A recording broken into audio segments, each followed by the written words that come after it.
Mayong hapon mga kabunso. Kumusta po kayo? Katapos ko lang maglaba at saka maligo. Nakaligo ang dyan ko in town. Anyway, malapit na po ang Fans Day. So, para po sa mga kabunso na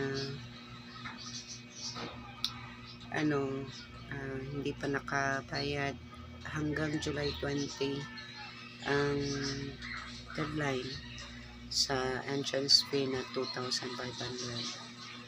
So guys, yung iba na medyo malayo yung number sa ticket, huwag kayong mag-alala, kasi yung yung numbering na yan ay sa entrance lang naman yan at saka sa number of people, number of seats, but it doesn't mean na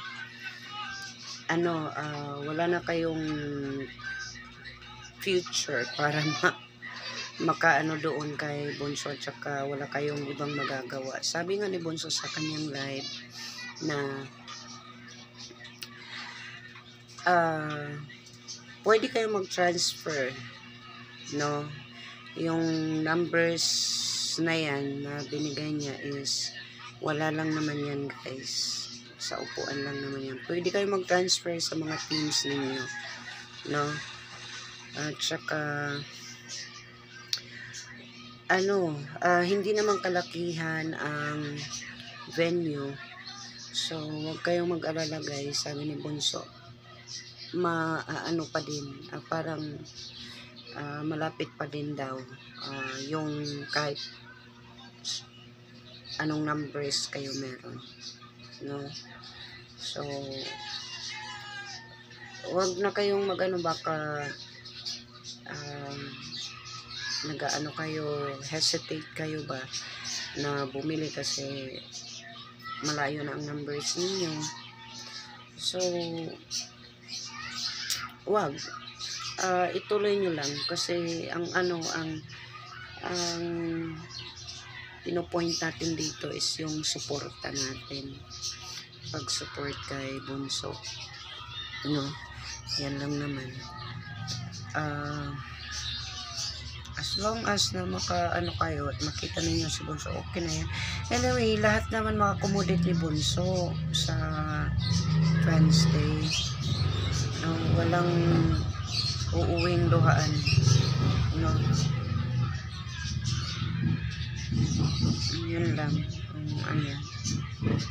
So again, ang deadline is July 20. Ang deadline po sa pagbayad po ng ticket sa 2.5.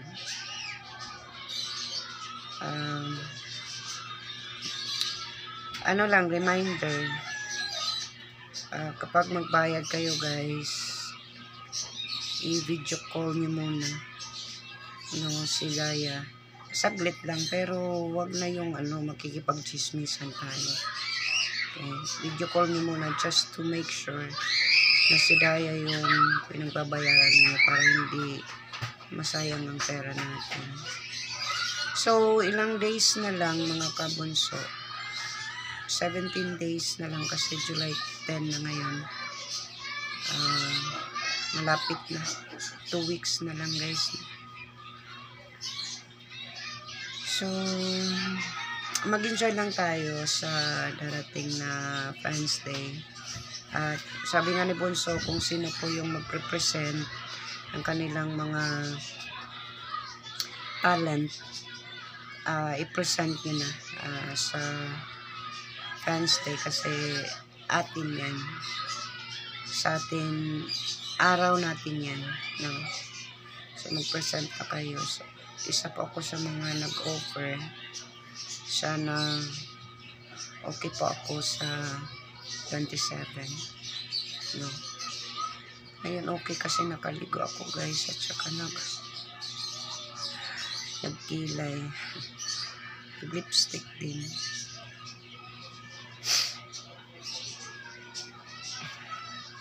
Wala akong ginagawa guys, tulog, as in tutulog, nagpo-post sa page.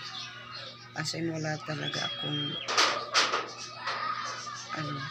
kanina na parang naburyong ko ba, naglaban na lang ko. Tapos, nag-ano ko sa mga pots. Magtatanim ulit ako ng mga halaman. Sa tapos, yung mga kamatis kasi, na, para may anihin tayo.